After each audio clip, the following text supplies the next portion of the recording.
Out of the event. That left Bruno Thierry upholding the Ford honours. And as ever, the Belgian delivered. On his first experience of Australian rallying, he was heading for 6th. But ahead of them on the leaderboard, it was a dead heat. Colin McRae and Kenneth Eriksson neck and neck. You first, then Colin first, and now equal again. What's the plan for tomorrow? Try to win, but we will see. That's my plan anyhow. I take a bit, then he takes a bit. I can't do anything. I'm driving as fast as I can. He looks as if he's just got the edge, though. Tremendous tension after the second leg of the event. No time at all between the Mitsubishi and the Subaru, with Tommi Mäkinen third, Kankkunen and Schwartz in the supporting act, 4th and 5th. It was turning into a classic down under. The pace notes are prepared. Kenneth Eriksson is ready for the off. Stefan Parmander alongside him. The final day, 9 special stages. Eriksson and McRae can't afford to lose a split second. The tension is immense. Eriksson responds. Now it's McRae's chance to counter-attack. The times are seesawing backwards and forwards between the two drivers. First, Eriksson takes the advantage on the opening stage of the day. Then McRae and Eriksson dead heat on the second. McRae takes the third, Eriksson the fourth. The tension is so great the two drivers can't even face one another.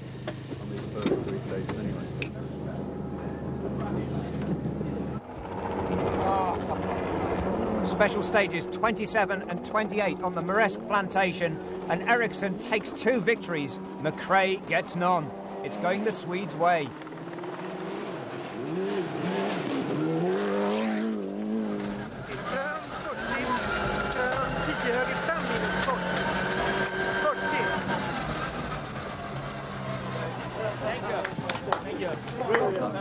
Really fantastic, and it was a very good run for us all 3.5 days, and I'm very pleased with my performance. The car and also our Michelin tires has been working fantastic. Not a puncture during the whole rally, and it was tough this morning, but I just went for it, and I felt that I had a good chance. Another victory on the final stage of the day is a bonus for Colin McRae. So is second place after a superb battle. That strengthens his driver's title hopes. 4 right plus, 70. 4 right minus, narrows don't cut into 3 left plus, tight maybe, and open the 70. Colin, that was some fight. Yeah, very good. A bit close, but yeah, Kenneth went really well. Deserves to win. Somewhat overshadowed by the Subaru and Mitsubishi battle ahead of him, the Toyotas continue with Juha Kankkunen in 3rd place. It should have been 4th, but Tommi Mäkinen, who had been running in 3rd place, hit problems on the closing stages. Fastest on 2 of the final 6, Mäkinen looked set for a podium position, till this happened.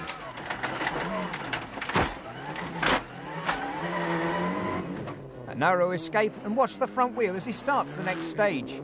The front suspension damaged, the Mitsubishi lucky to limp to the finish. Meanwhile, Armin Schwartz rattled his way on a rigid riding Toyota to 5th place. And Bruno Thierry held on for Ford in 6th.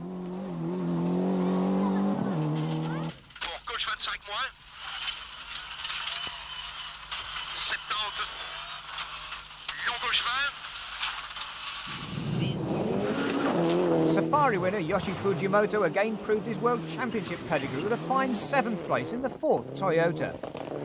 While Ed Ordinsky took Group N victory after a rare retirement for Rui Madeira.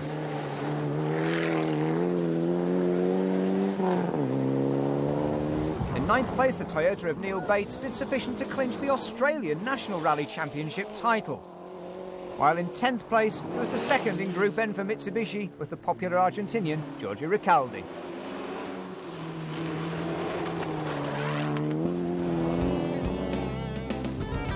But a superb result for Kenneth Eriksson for Sweden and for Mitsubishi, 19 seconds ahead of Colin McRae, whose maturity in the closing stages marked him as the man to watch for the championship.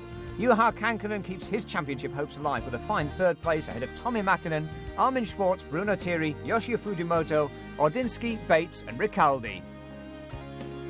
Kankkunen still leads the championship by 7 points now from Colin McRae, with Didier Auriol 4 behind, Carlos Sainz 1 behind him.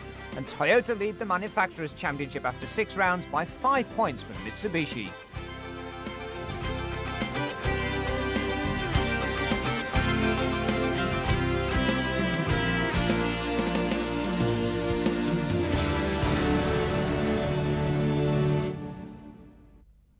The World Championship moves back to Europe for round 7, the penultimate round, the Catalunya Costa Brava Rally, based in Lloret del Mar.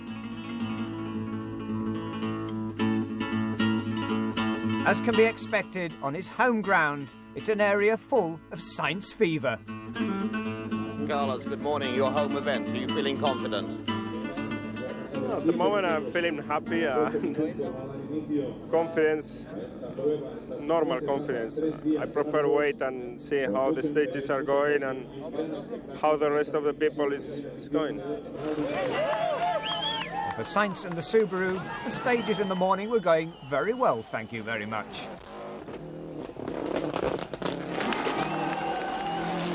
Second overall on the opening leg, Sainz was on a roll.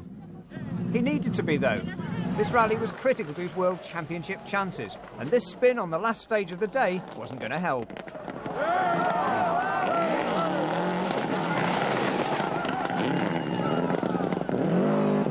Rally 2 was critical for Colin McRae. He needed a good result, preferably a victory on his first visit to Spain. I don't have the experience of the rest of the drivers here as to go as quick as possible, but obviously not to take any chances. Ideally, I would like to try and finish in the top 3 and in front of Juha for the points in the championship, but we'll have to wait to see what happens. Colin McRae, always known for his spectacular driving style and bravery, was showing here a new maturity.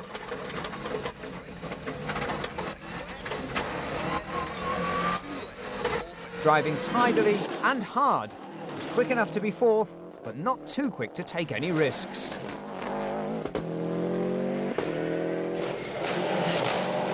Meanwhile, Pierre Eliatti was again on the pace in the 3rd of the Subarus. 7th overall at the end of the opening leg. But it was Carlos Sainz 2nd with McRae 4th in the Subaru team, and the Scot was taking the battle to the Spaniard. But no one could do anything about the Toyota of the flying Finn, Juha Kankkunen. Medium left, 30 long K right tightens hard. 70, open hairpin left.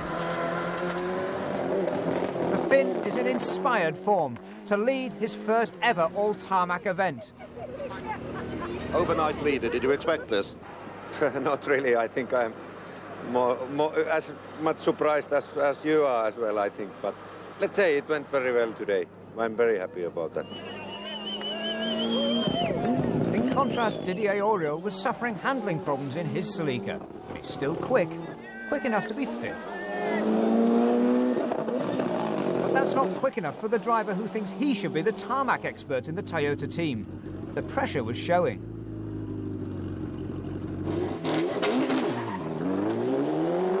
Meanwhile, Armin Schwarz was fastest on the first special stage, but then he hit problems.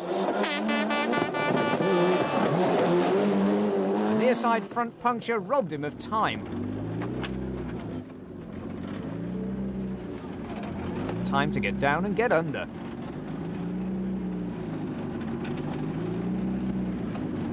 Despite the pressure, though, Schwarz was still smiling, still in 3rd place. Kankkunen 1st, though, with Auriol down in 5th.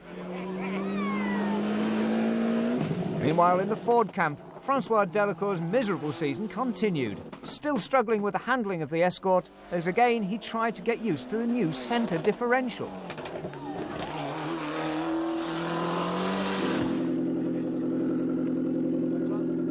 Another driver showing the signs of the pressure. Meanwhile, his teammate Bruno Thierry, well, he was still smiling.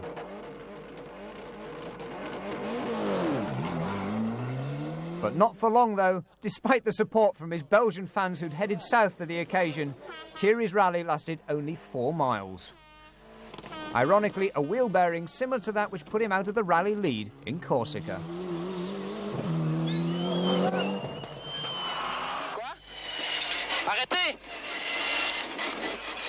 We got a front hub problem. It would appear it's a batch material problem. We've changed the pair of front uprights on Francois' car for a different batch, and we hope now everything will be all right. So, only one remaining Ford after the opening leg. Francois Delacour still in 6th. Fortune's not much better for the Mitsubishi team either. After their promising result in Australia, Tommi Mäkinen was struggling, down in 9th place.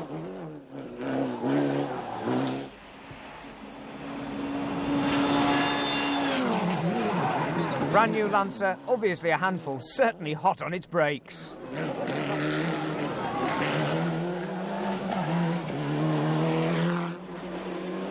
Andrea Reghini, the tarmac specialist, been doing a lot of the development work on the new Mitsubishi. It's paying off for him. He's heading for 8th, despite the spin.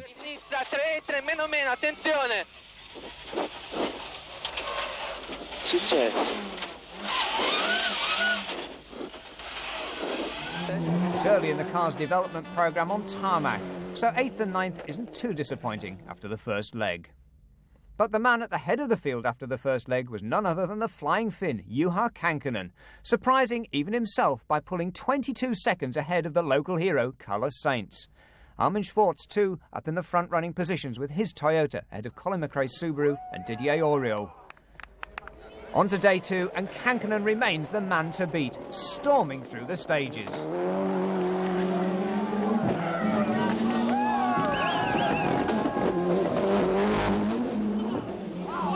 Another string of fastest times thrilling the crowd, but Kankkunen was right on the edge. 30, crest along K left, also gravel ruts clear. 50, very long bad left.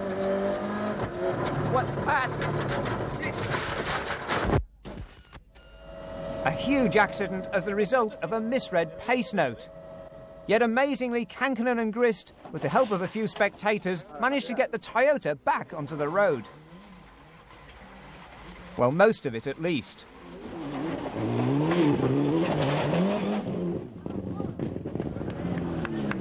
Somehow, Kankkunen got the car to the service area, but it was already obvious that the rally was over for the Finn. He was devastated.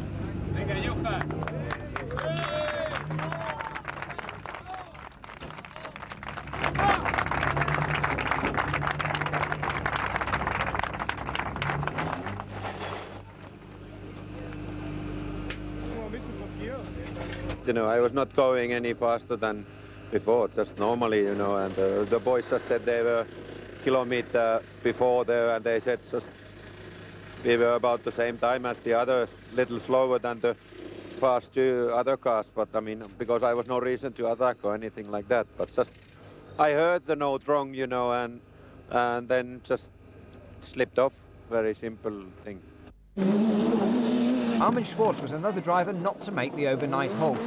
First a broken drive shaft failure, then an accident wrecking the car's rear suspension put him out. But Didier Auriol continued, upholding the Toyota honours in 3rd.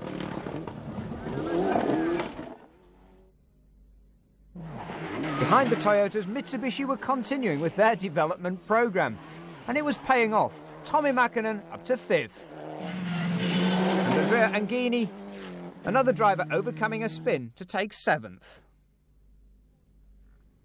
Meanwhile, in the Ford camp, Francois Delacour was still pushing as hard as he knew how. It was a gritty, determined drive by the Frenchman, but the machinery was starting to wilt. Delacour's now driving without a clutch. That means smashing the gear lever through from gear to gear and winding the car off the start line on the starter motor.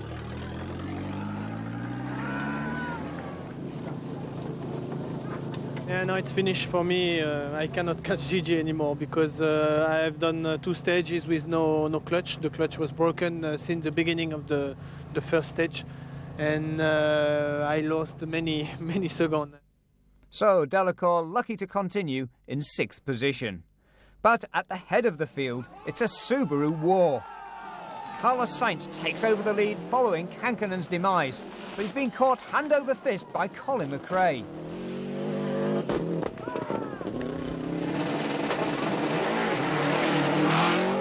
The young Scot with Derek Ringer on the pace notes is driving an absolute stormer.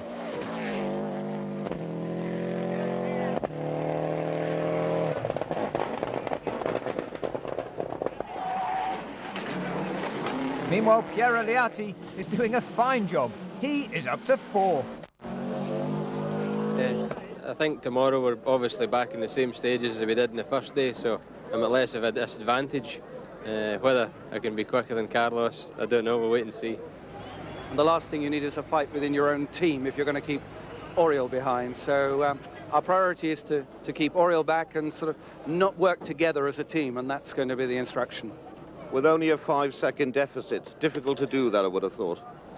They're professional drivers. They would end up going to the RAC Rally on equal points, and that must be the sporting decision. It's a good position from Subaru from the manufacturer's championship point of view, but with Sainz and McRae just 8 seconds apart entering the third and final leg of the rally, anything could happen. The official line is that Sainz should be allowed to win, but McRae has other ideas. Sainz starts that third and final critical leg. He knows he needs to win and beat McRae in order to keep his World Championship title hopes alive too. McRae is inspired. He is going for broke. Chipping second after second of Sainz's time, McRae reels him in and overhauls him. Now the team take a hand. They're going to stop So the championship points prove the result. Colin McRae becomes Britain's first ever World Rally Champion, ahead of some superb opposition. And Subaru become the leading manufacturer of 1995.